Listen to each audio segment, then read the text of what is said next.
Okay, welcome back. So now we are going to incorporate now our Whitson Bridge. So this is my Whitson Bridge circuit. If you will still remember, I'm going to remove this one first. Okay, so this is my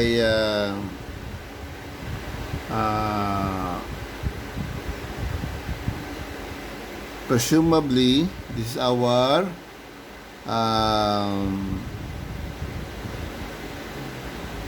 transducer or sensor in the form of the potentiometer.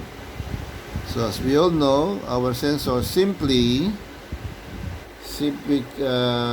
converts yung physical parameter natin into change in resistance. So what we are going to mimic, or we are going to make it as an example, is our sensor is just a variable resistor, just like your RTD. Your RTD will change its value once subjected to temperature. Same as your strain gauge. Your strain gauge will change the value or change the resistance once you apply force, pressure, weight, or displacement. So this time around, we're going to assume that this our potentiometer now is our sensor. Okay, so we're going to check whether it will first balance out. Okay, so I labeled now our resistors and our RX. As I told you before, the easiest way to construct a Whitson bridge is to have all values of your resistors to be equal or the same. So since I have plenty of 1K resistor ohm and my variable is still on the range, so my RX or my variable resistor here is 5K, 0 to 5K. So 1K is within that range, 1K is within that range of 1,000 to 5,000 ohms range. So yung the 1,000 is within that 5,000 range. So this is 1,000, 1,000, 1,000 as we have learned before.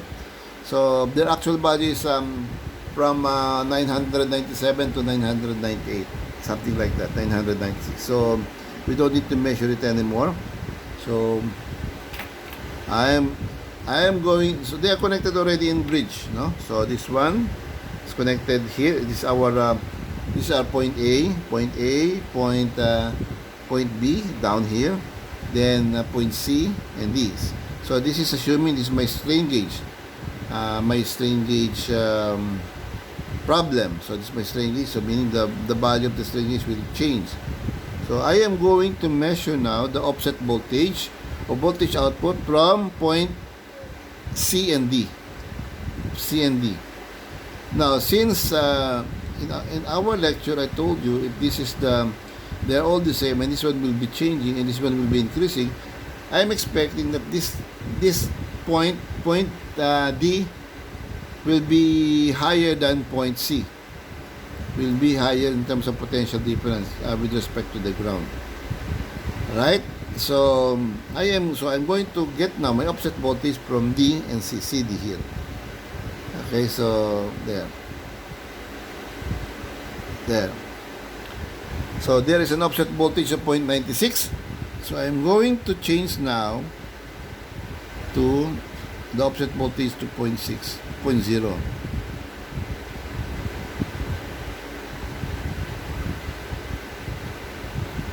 There, almost 0. So I will be expecting now that the voltage here is the same as the voltage here. For them to be, for the bridge to be balanced, the voltage at point C is the same as the voltage at point D. Okay, so I'm going to measure that one to prove to you that they are the same voltage. Alright? Then we will check the resistance later. Okay, so I'm going to move now my ground to my actual ground here. This is my actual ground here. There. So the voltage here is at 5. As you have If you still recall, our supply voltage is 10 point something, 10.3. So our voltage here is 5 volts. Now I'm going to measure now, so that's the voltage at point D. At point D. Now I'm going to measure now the voltage potential at point C. Same, almost 5. Now, right? Correct. That proves to you again our Wheatstone bridge. If the offset voltage, as you have measured here from earlier,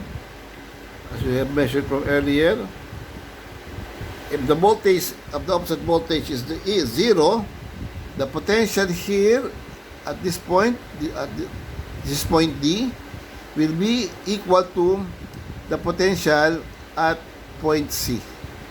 So there, 5 point something, 5.03 and 5.06, almost the same. Now, if I'm going to measure now my offset voltage, there, see, 0.03, 0.04. Because this is 5.06, this is 5.03. Right? So there is a difference of 4 volts, 0.04 volts. Correct. Now, so the next part of the experiment is that I'm going to feed now this the output of this point C and D to my input 2 and 3. So that will be your differential. That will now become your differential amplifier. Okay, where we put our input here from our CD to our amplifier. Then we are going to get now the voltage. Okay, so that will be our next procedure. Connect point D to your differential amplifier. So this one now, our 741 now will act now as our differential amplifier. Okay, so instead of a voltmeter, measuring your point C and D, as you can see here, we are going to measure the point C and D through our differential amplifier. So I'm going to just configure now this 741 amplifier into a differential amplifier, where we input our C and D to our 2 and 3 with unity power factor, meaning all the resistance will be the same. Okay. Okay, so now I have connected now my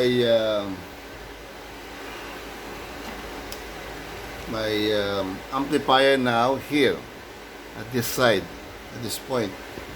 If you're going to observe carefully now, this is now my differential amplifier.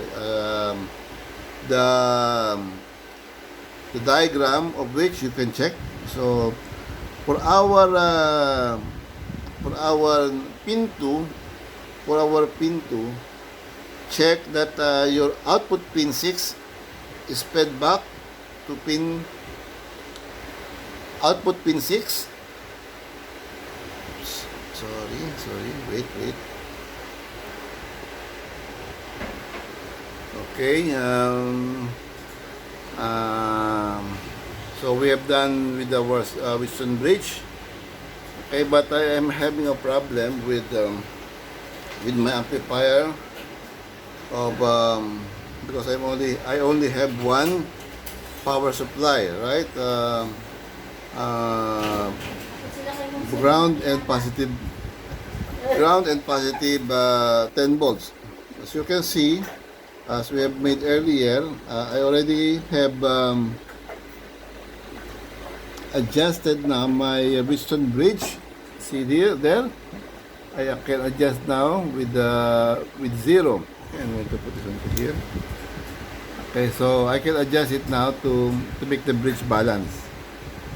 Okay, so I will make the bridge balance. Okay, so wait, I think I press hold.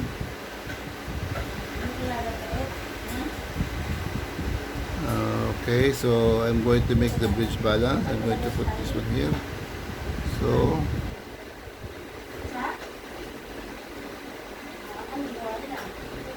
the bridge is already balanced. Then I connected my point D here to my input 3, my non-inverting input, as you will see. Okay, and my point C to my non-inverting input, input 2. But if I measure, when I measure the output 6 from pin 6 with respect to the ground, it gives me 2.2 volts. It gives me a little bit of a problem. I've already made some changes. I already corrected. I already checked my circuit, but still giving me a 2 volts output. So what I'm suspecting is that it's probably with my voltage, because I only have a single voltage supply to my power amplifier. What I am going to do now is I'll try to change my power supply with because I already got a 12 volts power supply, small battery, which is 12 volts. So I'm going to get now I'm going to provide now my supply with this 12 volts battery, and we will see if it will give me a good reading. It will give me the differential output voltage. Okay, so let me just change now my voltage to my power supply. Okay, and even to my, because I'm going to change the rail, the voltage supply of my rail. So probably it will probably change also my input, my supply in my piston bridge. So we are going to check it again. Here I am just documenting that if you have a single power supply, it will not give you a correct reading. It will not give you a correct reading. So I just documented this one so that later on we are going to have a comparison. If I'm going to supply now my amplifier, my 741 amplifier, with this is my 12 volts battery. I connected this one in series. Then the one in the middle will be my ground. No? This will be my ground. This will be my negative 12 volts. It is my positive 12 volts with respect to the ground. I'm going to replace this one, my battery supply here, from my adapter. I'm going to replace it with this one. Okay.